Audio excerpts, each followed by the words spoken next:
Di jalur utama seperti di Sudirman Tamrin dan Ratna Said, saya melihat pada bagian tertentu ada menggunakan ubin ya. Seperti ini cukup baik. Jadi membedakan dengan jalur pedestrian di luar jalan protokol ya.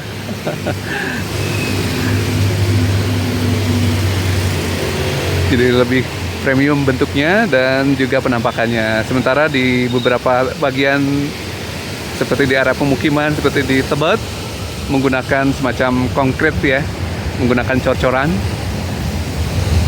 Jadi agak-agak berbeda itunya ya, bentuk dan segmentasi dari jalur pedestriannya teman-teman. Termasuk juga di sekitar Jakarta International Stadium masih menggunakan konkret atau cor-coran. Sementara di yang sudah TPM lihat, Sudirman Tamrin dan RH Rasuna Said ini relatif berbeda. Memang kawasan bisnis, termasuk juga kawasan diplomatik ya di Kuningan ini. Penampakan LRT Jabodebek meluncur ke arah selatan. Seperti yang digembar-gemborkan atau dicanangkan di era Pak Anies Baswedan. Jadi jalur pedestrian itu merupakan pertama fungsi untuk mengintegrasikan dengan transportasi massal, teman-teman ya. Yang kedua, bahwa misi atau paradigma Pak Anies Baswedan pada saat itu memimpin perjalanan menjadi pengalaman. Nah, jadi ada ruang ketiga ya yang disebut mungkin RTH ataupun juga seperti prototipe yang lihat saat ini, jalur pedestrian bisa menjadi ruang interaksi. Diwujudkan dengan nyata teman-teman, ada tempat-tempat duduk ataupun furniture, street furniture yang diaplikasikan di jalur pedestrian. Barangkali pejalan kaki membutuhkan tempat istirahat, nah sudah tersedia dengan baik. Termasuk juga para pengendara yang membutuhkan tempat rehat atau jeda, terutama kendaraan roda 2, bisa jeda sejenak di tempat-tempat yang sudah disediakan. Ini di sekitar Plaza Setiabudi. Prototipe sangat mengapresiasi. Ini cukup banyak sekali ya street furniture-nya yang menjadi elemen dari komplet street, adaptasi, renovasi atau revitalisasi jalur pedestrian di Jakarta. Nah, ini jalur pembatas hijaunya, ada jalur hijaunya juga teman-teman. Jadi dua hal ya, ada pertama jalur pembatas hijau, yang kedua jalur hijau. Sementara jalur pembatas hijaunya juga sudah ada tambahan baru nih teman-teman ya.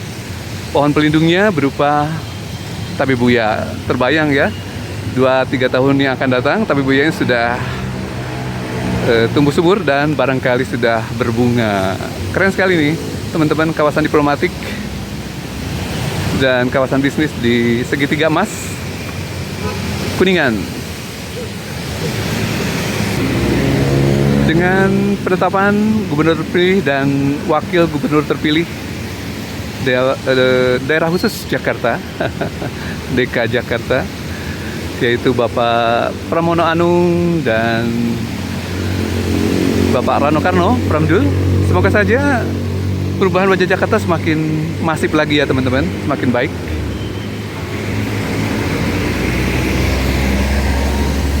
Terutama yang berupaya mengintegrasikan stasiun, halte, moda transportasi di Jakarta, transportasi massal ya, sehingga mendongkrak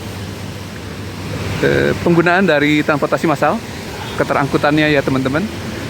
Yang Transjakarta dulu di era Pak Anies Baswedan sempat mentargetkan 4 juta keterangkutan per hari ya, yang sejauh ini mungkin sudah di atas 1 juta.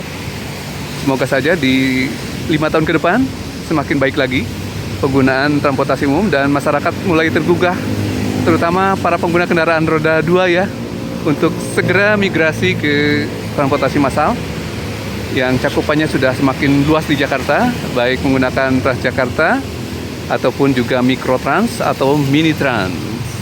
Ini sekitar Perbanas teman-teman. Saya menjelajahi dari halte Setiabudi ke arah selatan teman-teman. Kita coba lihat nanti sampai ke barangkali underpass Mampang atau Kuningan. Jalan Hairosna Said di sekitar Perbanas nih teman-teman ya. Ada halte Perbanas. Ada kedutaan besar Yunani.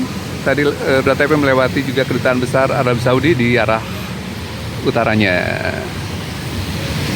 Nah sayangnya kalau Roda TPM ada dua pola ya. Saya kira Roda TPM tadi melihat penggunaan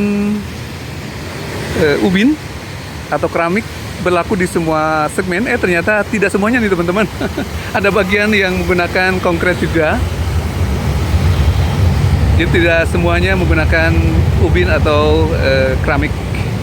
Di bagian yang ke arah selatan dari halte Perbanas menggunakan konkret. Nah seperti ini penampakannya teman-teman. Jadi yang murni atau penggunaan ubin adanya di sekitar Jalan MH Tamrin dan Sudirman ya teman-teman. Mungkin penggunanya juga memang relatif mahal ya. Sehingga tidak bisa digunakan seluruhnya menggunakan ubin. Nah seperti di area ini ya. Kalau tidak salah ini kedutaan Australia ya di sebelah kiri yang sempat dulu ada tragedi bom, masih menggunakan konkret. Nah ini box namanya belum terisi ya teman-teman. Nah ada kedutaan besar Australia. Ini penampakan box tanaman yang belum terisi di sekitar Menara Kuningan. Masih di sekitar kedubes Australia ya teman-teman sebelah kiri. Di depan Kementerian Koperasi dan UKM Republik Indonesia. Nah sayangnya kalau Roda TPM amati tidak semuanya menggunakan jalur pembatas hijau ya teman-teman. Di sekitar Kemenkop ini ini jalur pembatas hijaunya tidak ada. Jadi agak sedikit gersang nih ya teman-teman ya.